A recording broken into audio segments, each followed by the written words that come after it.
Hello and good day, everyone. Welcome to the BizLaunch seminar on the good, the bad, and ugly of GSA schedules. We're so excited to have you with us this afternoon. Our presenter for this amazing content and information is Jennifer Schaus with GSA Associates. Extremely knowledgeable. I think you'll get a lot of great information out of this webinar, and we are so happy that you were able to join with us today. So with that, we're going to jump into the presentation. Just a little bit of information about today's webinar. Right now, everybody's in listen-only mode, but we want to make sure we're going to do the Q&A session at the end, but we want to make sure that you have an opportunity to ask questions. So at any time, feel free in the chat box below to present us with your questions. The presentation will be moderated today by Joseina McKenzie, and she will be taking your questions. We're also recording this session, so if you're not able to stay with us for the entire presentation or you want to refer back to the slides and the information, you'll be able to do so by visiting our website by the end of this week. Also, you can always feel free to reach out to Jennifer. She'll have her contact information available, or you can contact us if you'd like to set up an appointment to learn more about GSA schedules with our counselors. So, as I said before, I'm really pleased to have Jennifer Schaus with GSA Associates that's here with us. You can find more information about her work and what she does at the website, jenniferschaus.com. But we've been working with Jennifer for the last few years now, and she's an amazing subject matter expert that we have here in the DC, Maryland, and Virginia region. Very experienced and knowledgeable about government contracting, and we were talking about what would we like to learn more on? And the question that we in BizLaunch get quite a bit is about the schedule process itself. And you hear some good things, you hear some bad things, you hear success stories or challenges. So we're really excited to have Jennifer delve deep into this topic. So thank you so much for being with us here today, Jennifer. Great. Thanks, Tara, and thanks to BizLaunch for inviting me over today. Looks like we are experiencing some sunny skies here in Arlington, so everybody's all smiles about that. So as Tara graciously gave an introduction, we are covering GSA Schedules, which is a tool used in federal government contracting and occasionally in state and local government contracting. So as Tara mentioned, the slides will be available, and I'm also available after the webinar to answer any questions. So our agenda, I'll give you a quick company overview. We'll talk about just the basics. What is the schedule? So just the hard facts, some of the positives, some of the negative, and some of just the, we'll say the fine print that you should be aware of before you decide to go down this path.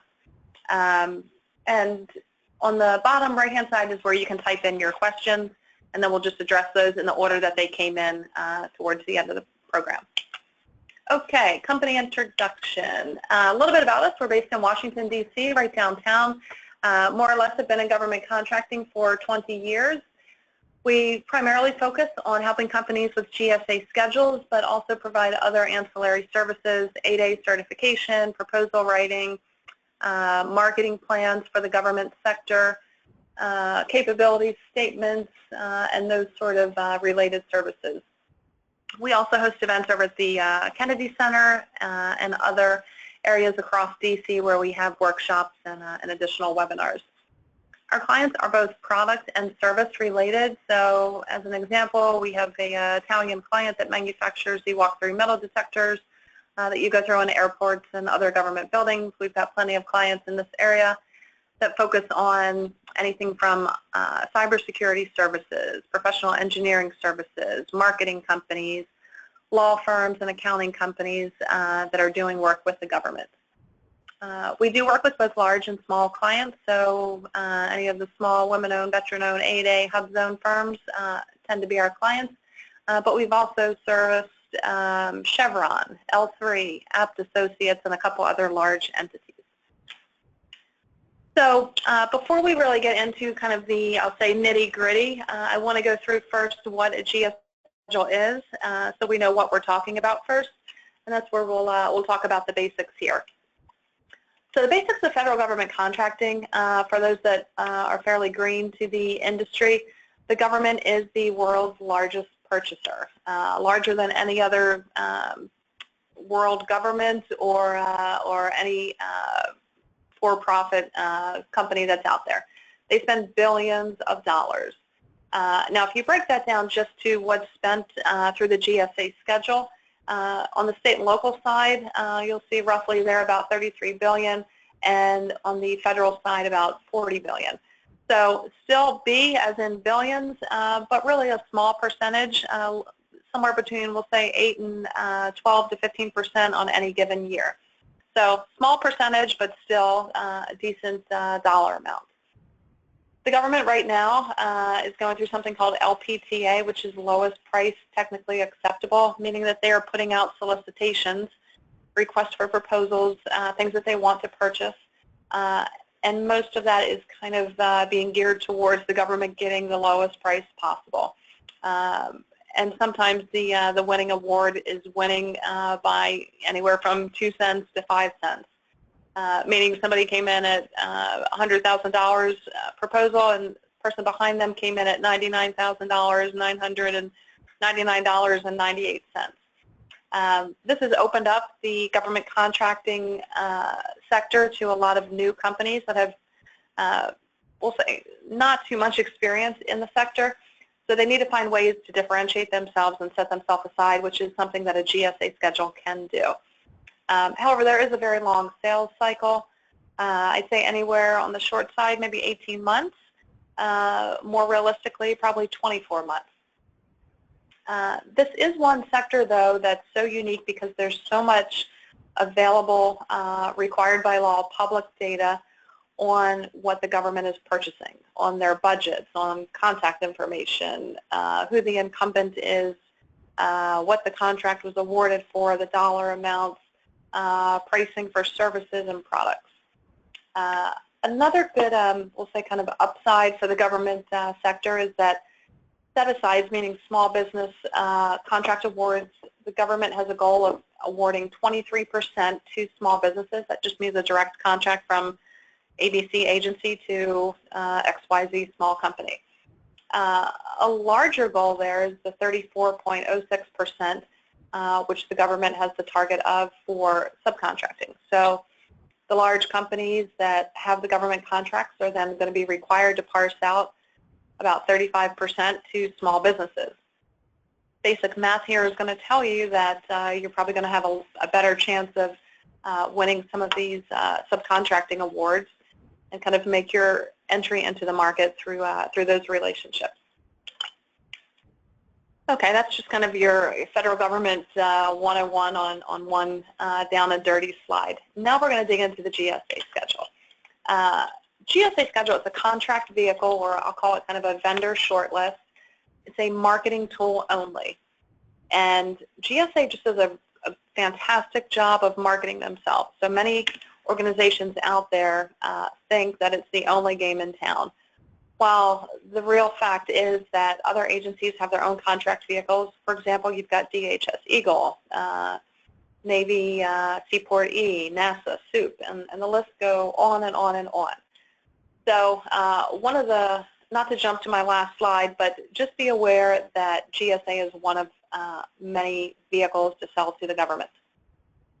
It's sometimes referred to as a multiple award schedule, or MAS, mass contract, or a federal supply schedule. Multiple award schedule simply meaning there are multiple companies that receive awards to be on the schedule. In fact, there's about 20,000 companies that have GSA schedules. And that number fluctuates from year to year, so we'll say between about 18 and 20,000. It is a 5-year contract with 3 renewal option periods. So in essence, if you exercise all of your options, start to finish, it's a 20-year contract. The good thing about GSA schedules is at the end of the 20 years, you can actually apply to get back onto the schedule. So unlike the 8A program, where that one will expire at the end of 9 years, and you're not then allowed to set up another business and get back onto or have an 8A set-aside contract, GSA is something that is continuous. Again, you wouldn't have to reapply. The main focus, and I probably should have put this in red, is your lowest price. So whether you're selling widgets for $100 or project managers or cybersecurity specialists at an hourly rate, you're going to have to open your kimono and share with GSA who your lowest price customer is, and then offer them something that is equal to, but actually preferably lower than, your lowest price customer. This means your margins are going to be lower, and it's going to mean a lot of other things. The schedule is actually a contract, which means it's going to come with terms and conditions that you're going to need to abide by. I would highly request, if you decide to pursue the schedule, that you read the solicitation and you know exactly what you're signing up for, which this webinar is really going to try to kind of, we'll say, short-circuit some of that information. However, still be sure to read it. GSA has approximately 39 different schedules, and actually that number is a little bit lower because some of the professional services schedules have been consolidated into one main schedule. But they're all segmented by what your product or your service is. On top of that, within every schedule, there's something called special item numbers, or SINs, and these numbers further identify what your product or your service is. Just to give you an example, Schedule 70 is for IT services, and the special item number under 70 is 132-51, and that designates special item number for anyone that has IT professional services. So if you've got labor categories with hourly rates, that would be the special item number that your company would fall under. The MOBA schedule, which is now under professional services, the MOBA schedule number is 874, and the special item numbers under there are 874-1, -4, -7, and some of those are for consulting, program and project management, and so forth. So if you just think of it as an outline, it's just another, a more clear way to identify what it is you're offering to GSA. The schedules are an open and rolling RFP process, request for proposal. So you're actually responding to a solicitation, and you will be writing a proposal to get onto the schedule. Now, while it's open and rolling, meaning that there's no end date, GSA will make changes to the RFP throughout the year. And sometimes it's a blank change that hits all the schedules. Sometimes it's just for services schedules, or sometimes it's unique to the schedule. And I believe I have a slide that talks about that, but if not, let me just make a very important note here. Once you've identified what schedule that you're on, and you download the solicitation, that solicitation will have something called a refresh number. For example, Schedule 70 for IT services is on refresh number 35, if I'm not mistaken. Let's just say next month they decide that they want to add another hoop for you to jump through, and so that would be updated to refresh number 36. But let's say it takes you, I don't know, 2 to 3 months to put together your proposal. So by the time you submit, it is going to be, we'll say, July or August, and all of your documentation is still showing refresh number 35 when the schedule has been updated to Schedule 36. GSA would immediately reject your schedule because you're applying to something that no longer exists, to an old refresh number. So just make sure, as a best practice, that you keep an eye on the refresh number for your specific schedule. You're also, as I mentioned, going to have to disclose your pricing, and that comes through the past performance, whether it's invoices, copies of contracts that you've worked on that are similar in nature and scope to the solicitation or the schedule that you're applying for. You will have to show invoices, and these do need to be real invoices. They can't be fictitious. There is a time period that needs to be within the last 2 years for some of the past performance requirements as well. Okay, so that was just kind of a, we'll say, a general overview. I'm going to take a sip of water here, and we'll talk about some of the good parts of the schedule. So the benefits of having a schedule, it eliminates a lot of the paperwork for the government, so it shows that you have been pre-vetted and approved, you're serious about doing business with the government, they know that you do meet the qualifications, that you just didn't start your business yesterday and you're not operating out of somebody's basement. It's also going to limit the competition and keep some of the companies out that may be doing similar work that you are. It will also shorten the sales cycle, again, just because it's eliminating a lot of that paperwork for the government. They can go on to one of the websites, which is GSA Advantage, and do keyword searches just like you would in Amazon or eBay or on Google for anything from security equipment to cybersecurity services, and they will find your company as well as your prices. So it kind of short circuits that sales cycle. And then once you have the schedule, you're also going to be receiving dedicated requests for proposals and RFQs, requests for quotes. These will come through the GSA eBuy portal. So again, once you're approved GSA vendor, you're then required to register on GSA eBuy. I suggest you put about 4 to 5 contacts within your company on that email distribution. And as the government is looking for your product or service, you will start receiving these notices. Typically in the government fourth quarter, which is going to be July, August, September, the government has a use it or lose it mentality, so those RFPs will probably be coming, I'm not going to say a mile a minute, but you'll be receiving, you'll see a spike in those requests. And then it just opens up more of your client options. We talked about state and local government in the beginning. Some of the quasi entities, UN, World Bank, IMF, IFC, Red Cross, those entities are also then able to purchase from you through the schedule.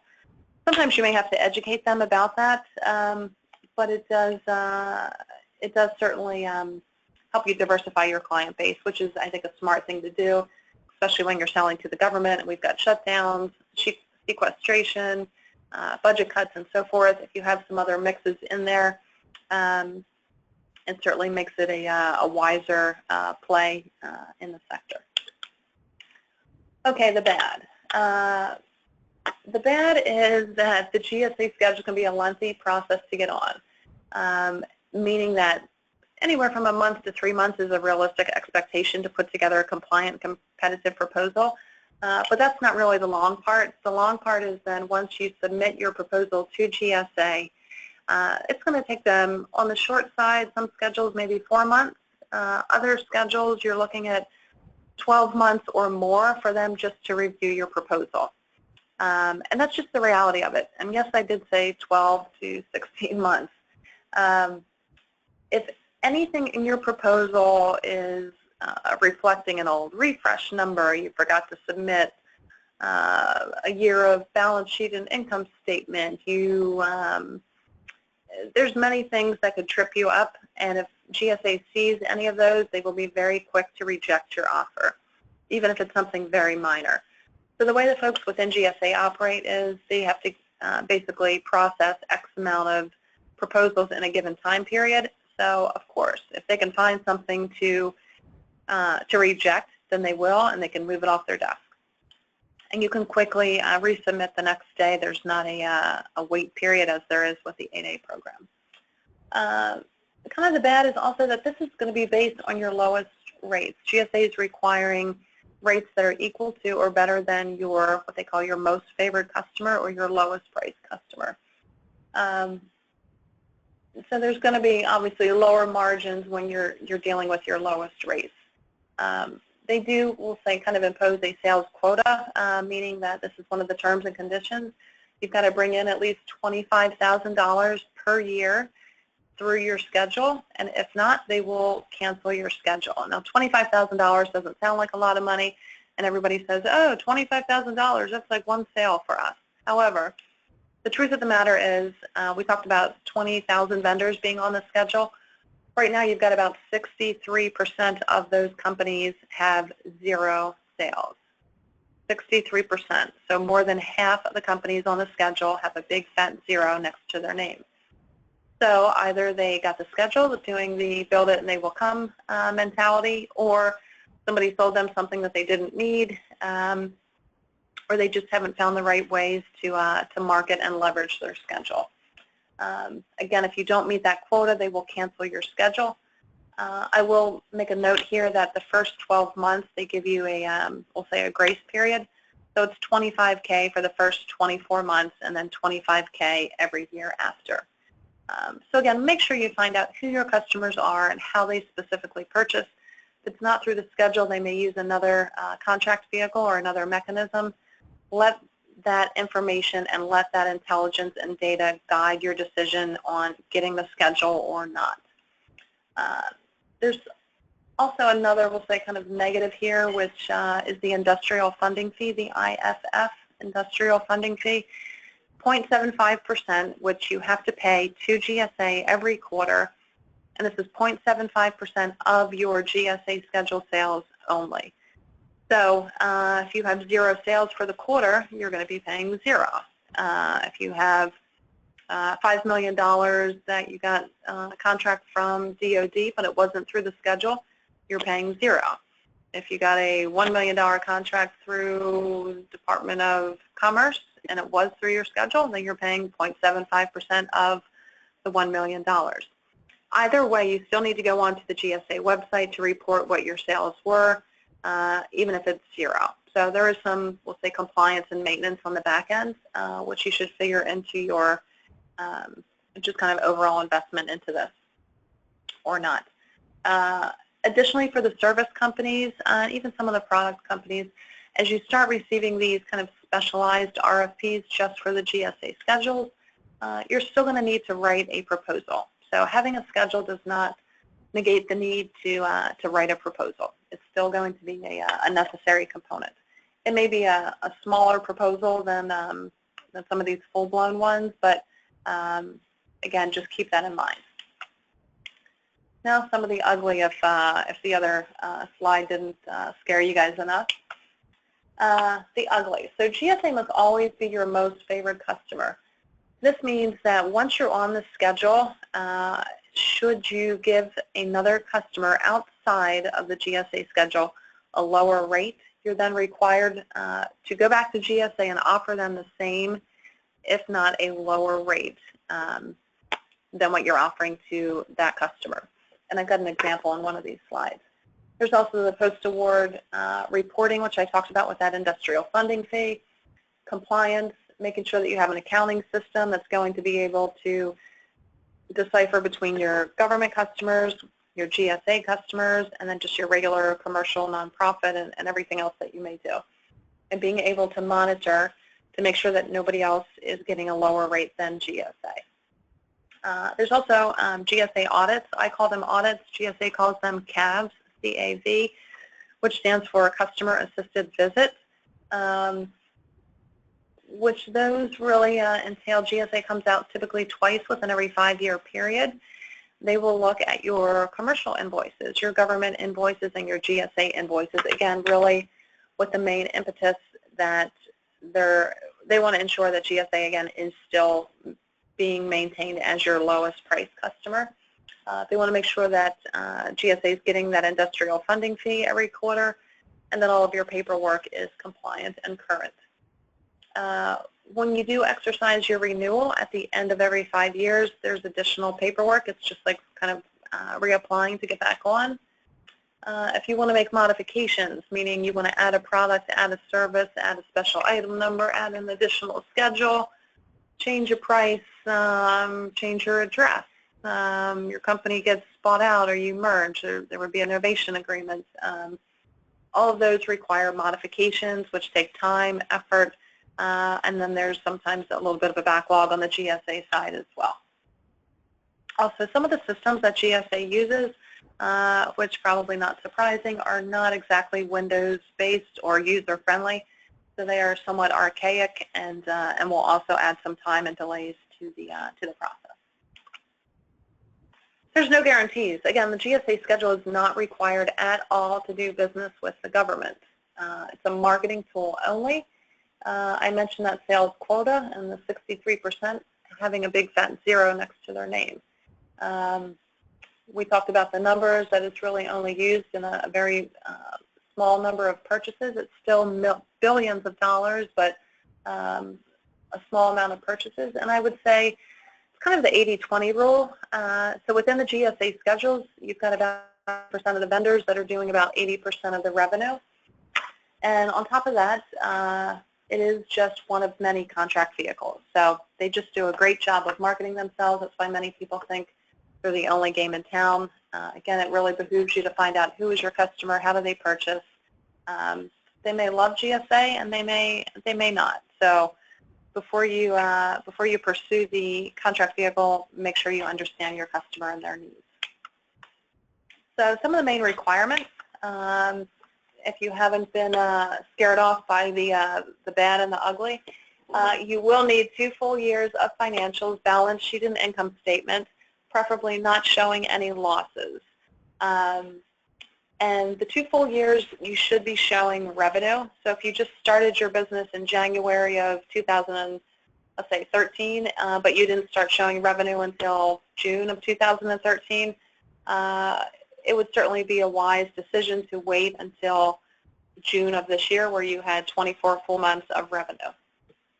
You will need an actual invoice for every item or service to justify that you have sold that. So if you've got job titles or categories, folks with hourly rates, you'll need an invoice to show that you have billed that type of work. Those invoices can be commercial or government. It doesn't really matter, but they do need to be real invoices.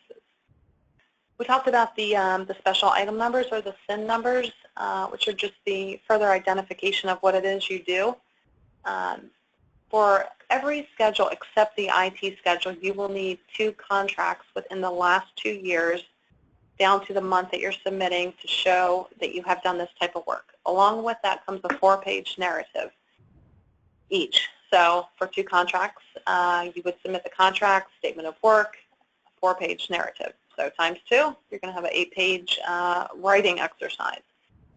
For the IT schedule, you'll need 3 contracts that you've worked on within the last 3 years down to the month that you're submitting your proposal. Additionally, you'll need 6 happy customers. Again, can be government, can be commercial, it doesn't matter.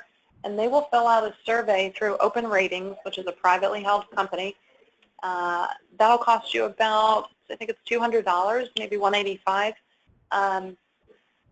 And that Open Rating survey, these customers must fill out. It's going to ask them questions about your pricing, your customer service, the quality of your product or your service, how responsive you are to client needs, and so forth. And if you're doing any work that requires clearances, you probably want to check with your customer in advance to ensure that they are able to complete this. Some folks may not or may not want to. You also want to make sure that the people are not going out on vacation, maternity leave, or have any other issues within their organization that would prevent them or prohibit them from completing this. It also makes sense to send them maybe a box of chocolates or whatever you can to ensure that they are happy customers. Of those 6 customers, you need to include everybody from the bullet point above from those contracts that you're using as your past performance. On top of that, you also need to submit the receipt to GSA from Open Ratings, which will list all of those customers' names so they can then match them back to those 2 contracts or 3 contracts for the IT folks. Okay, moving on now to the pricing requirements, and this is where most companies get held up or find that this may not be in their best interest. Okay, so these are some of the things as you open your kimono and share information with GSA, you're going to be required to disclose your commercial prices and who and kind of when and why and how you're giving any discounts to your most favored customers or your MFCs. So GSA will first review your internal pricing policies saying, okay, these are when they give just a 10% discount to all nonprofits.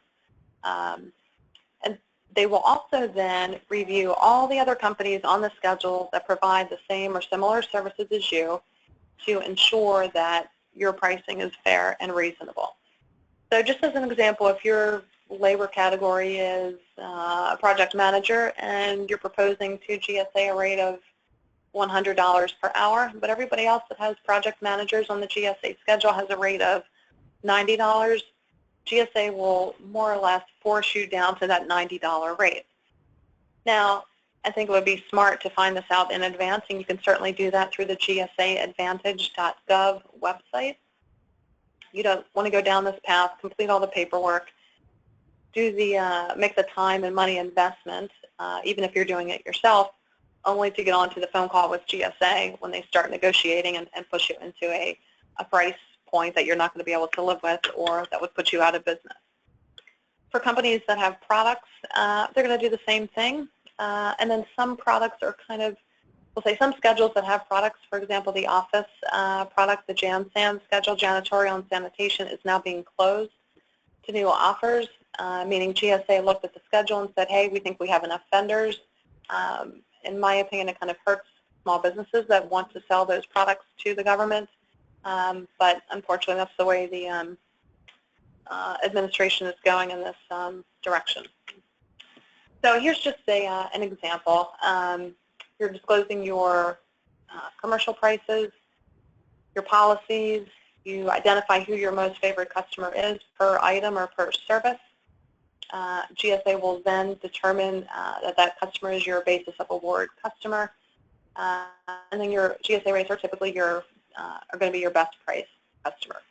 Post-award, you're then required to monitor that pricing to always ensure that GSA is the best price customer.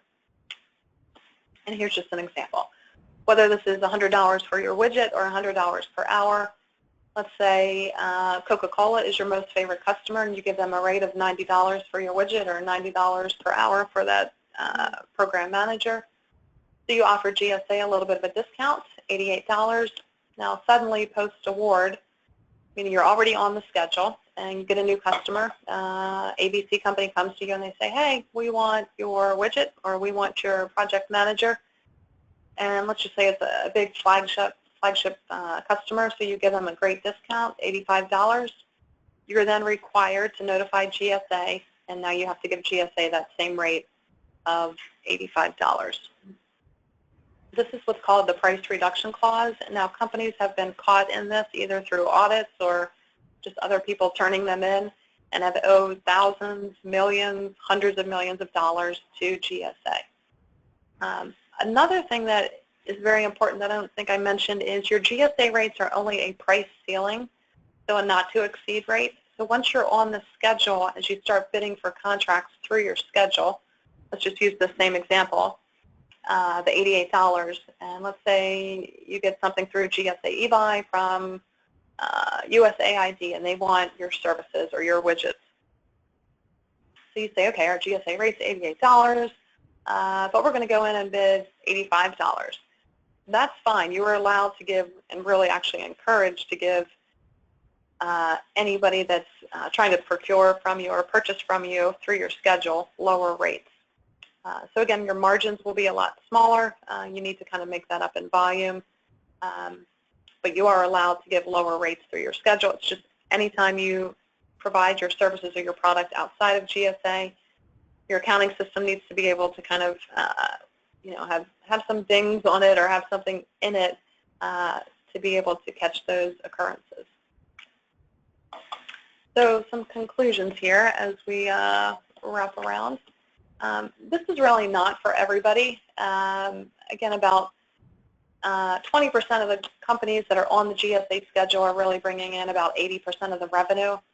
You want to make sure you meet the requirements before you start filling out the paperwork, both pre-award and post-award. This can sometimes be a liability for a company, whether they've hired a consultant and spent a couple $1,000s or did it internally and kind of gave away the farm on the price negotiations with GSA, and now you're more or less just kind of buying contracts and not making any money. So you need to make sure that you're going to have enough customers. You need to have volume, especially with lower margins, kind of make up the difference. Whenever somebody calls me and they say, hey, we need a GSA schedule, I always ask them why. Tell me why. And again, GSA does a great job of marketing themselves. They're a wonderful agency and organization, lots of good people over there. But again, you want to make sure that your specific customer, preferably 3, if not 4 or more, want to purchase from you, but through the schedule. If not, having, again, that build it and they will come mentality is really not the wisest.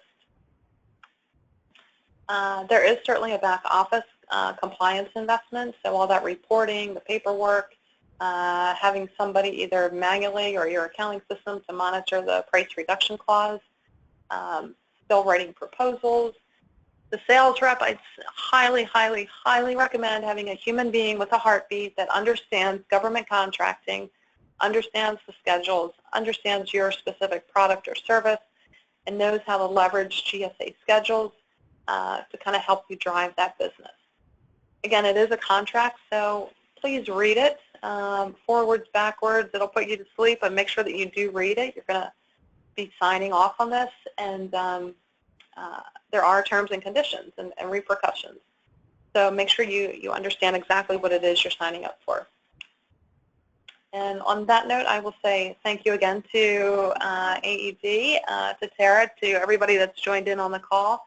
Contact information is there, some of our services, and I'm happy to answer any questions as they come in. Oh, great. Thank you so much. This is a lot of great information, and I know it's the questions that we get all the time. Should I be? How do I do it? You know, and going through and having that kind of oversight is just awesome for us. I'm going to throw it to Hosseina to see if we've received any questions from our audience in the good, the bad, and the ugly of GSA schedules. Hi, everyone. We have received a couple of questions. In fact, the first question I have here is, can happy customer ratings be from commercial customers? Yes. Open Ratings is a privately held organization. They're going to charge you about $185 to $200 to complete this survey. And those customers that you list there can be commercial. They can be government, nonprofit. Doesn't matter. They can come from any kind of, we'll say, walk of life. However, two of those customers must be the same folks that you used for the project experiences. And for the IT companies, 3 of those customers must be from the project experiences. Thank you. We also have another question. If we only had one government contract, are we excluded from getting a GSA schedule? No, there's no requirement to have a certain number of government contracts. If you have other commercial business that you've been doing for at least 2 years, the requirements are really the 6 customers. Again, you want happy customers. And then the copies of contracts are kind of that past performance that show that you have done this type of work. So it doesn't matter. There's no requirement that says that you should have government contracting experience. However, I would say if the majority of your work is government contracting, that's certainly what you want to use as your past performance in there. And that can be direct, it can be as a subcontractor or something along those lines, but there's no hard requirement for that. Thank you. We actually have 2 more questions. This one's a 2-part question. Can you successfully submit an RFP without paying someone? And if you hire someone to do the RFP, approximately how much does it cost? Sure. So you can certainly do it yourself. The only cost that you will incur will be your time. Obviously, there's a dollar value associated with that. The cost for the open ratings is about $185. You also need a digital certificate. There are 2 companies in Fairfax, Virginia who are authorized by GSA to issue digital certificates, and these are more or less we'll say it's a token that kind of resides on your computer or your laptop that allow you to then submit the proposal to GSA. So it's authenticating who you are and authorizing you to submit the proposal to GSA. That's going to cost you, again, about $200. Those are good for 2 years, I believe. Those would be the only cost of doing it yourself, again, plus your time and just kind of project managing and keeping an eye on the refresh number and the requirements and everything else. If you hire a consultant, sometimes folks will charge you by the hour, others have flat rates. Prices kind of vary from time to time. If it's something that you guys want to kind of take the first crack at and complete on your own and then have somebody review it for you, that's probably, I'd say, one of the smarter ways to do it, because that way you're going to be more in tune with what's required. You may then get overwhelmed, but at least if you take the first crack at it, you know more or less exactly what you're signing up for. You may miss something here or there, but again, having somebody review it that does this on a daily basis, just like you would your taxes or getting the oil changed in your car. You know, we could probably all do these things ourselves, but maybe you want somebody to review your work. And sometimes when you're too close to things, you might miss like a larger perspective that somebody that's a third party can come in and see clearer, I would think. Absolutely. Like having your attorney or having, you know, that subject matter expert. Which I just have a quick question before we get to the next one. Have you found generally that GSA has been more transparent? Has the process been easier as time has gone by? Because I know in the past I've heard, oh, it's so complicated, you know, that kind of a thing. Just your perspective. Yeah, no, this is a great question, Tara. Thank you. So I think the first GSA schedule I put together was like, well, I was part of the process back in like 2001 when I was working for Dun & Bradstreet in their government division. And back then you would fax or mail the hard copy to GSA. Somebody down in Texas with a nice southern accent would answer the call, or they'd call you and say, oh, hey, hon, I can't read the last page. Can you refax it? Sure. So you refax it, and boom, everything's good. And back then there were less requirements. As time has evolved and more companies have tried to get into government contracting, and then when you look at the numbers of 20,000 vendors having schedules, 63% have zero sales through their schedule. That kind of is very telling. So I think GSA has added more, I'll call it hoops to jump through, more requirements to kind of weed out these companies that have gotten on but then haven't done anything with their schedule. I see. So now they have something called a readiness assessment. It's another, we'll say, kind of a GSA test that you have to take. And it's certainly something that everybody should do that is thinking about the schedule. They have a pathway to success test that you have to take. And so times have changed. Now they're more inundated. They've got more of a younger staff. A lot of the folks within GSA are starting to retire. And so with a younger staff, I think some of these folks are still kind of learning the ropes. And so when they see some of the errors or mistakes, they're going to be quicker to reject. It's more electronically automated, so you're not going to have a nice lady from Texas calling you saying, hey, you know, I can't read your third page, or, oh, by the way, you forgot to submit whatever. It's more automated and just kind of it's more black and white, you know. And so really being familiar with that process is probably so important so that things don't get kicked back. Right. You want to do it right the first time because, like I said, once you put that, you submit your proposal, you're waiting 4 months, 6 months, 8 months, 9 months just for them to review it. So you don't want to wait that long just to find out, oops, I forgot to submit it. Yeah. And that just makes the process that much longer. Right. Hey, Josena, I think you had another question for us? Yes, I have another question. It's how do you increase your chances of getting selected? Well, I think we'll just carry on with what we were saying. I think doing it right the first time. You know, if you're going to do it internally, just put together a compliance matrix just as you would any other RFP that you see out there, and keep an eye on that refresh number. So once you go to submit, go back to the GSA website, make sure they haven't updated the solicitation to include a new form that you need to fill out. Hire somebody maybe with fresh eyes to take a look at it, or it could be even be somebody within your company that's maybe you have enough folks that that are proposal writers that you keep one person kind of separate and let them be kind of the objective person within your company to take a look at it if you're trying to minimize costs. There's other resources. There's PTAPs, there's SCORE, there's you guys, there's me, there's, you know.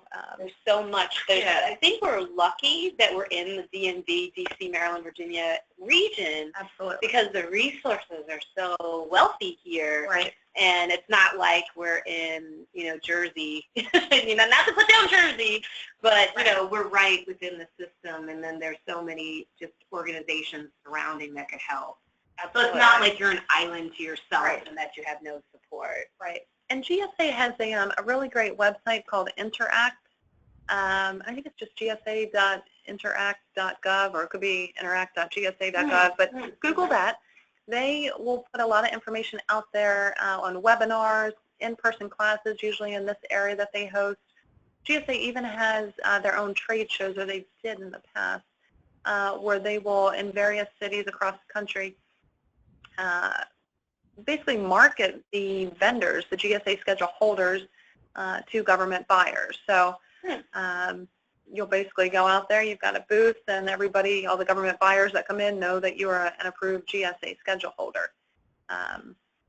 But again, don't rely on that, and don't rely just on the GSA e-buy RFQs that you're going to be getting to drive your business. You really do need a human body, but even before that, kind of do some reverse engineering. Who are your customers? How do they purchase? Do they even use the schedule?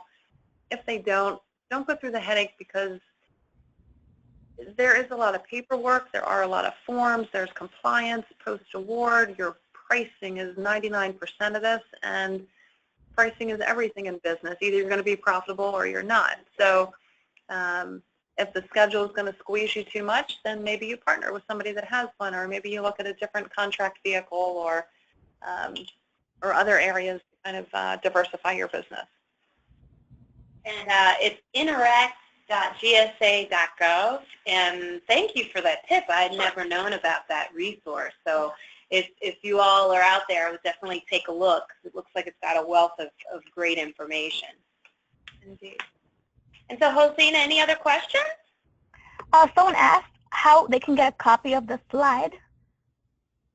Oh, yes. We will have a copy of the slides available on our YouTube site. We will send that out to everybody no later than today. I'm hoping I can get it out Friday, but you'll get, it's okay to send the actual, we can send the actual slides, and then we'll also send you a link to YouTube. So if you ever want to go back to a certain thing that Jennifer was saying that intrigued you, we'll give that to you as well.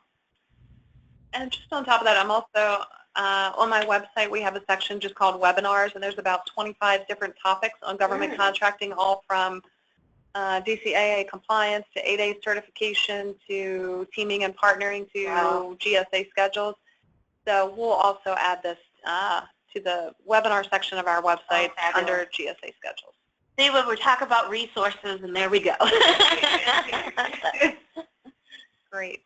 Other questions? Or? That's all for now. Oh, great. Thank you so much, Josina. Thank you so much, Jennifer. This was amazing information, and thanks to you all out there in webinar land. We really appreciate you participating this afternoon. We hope to bring to you even more information, access to resources. You've got our contact information, whether you reach out to Jennifer or ourselves here in BizLaunch. Thank you so much, and have a wonderful afternoon. Thanks, everybody, for joining, and thanks again, Tara, and everybody at AED. Thank you. Bye-bye.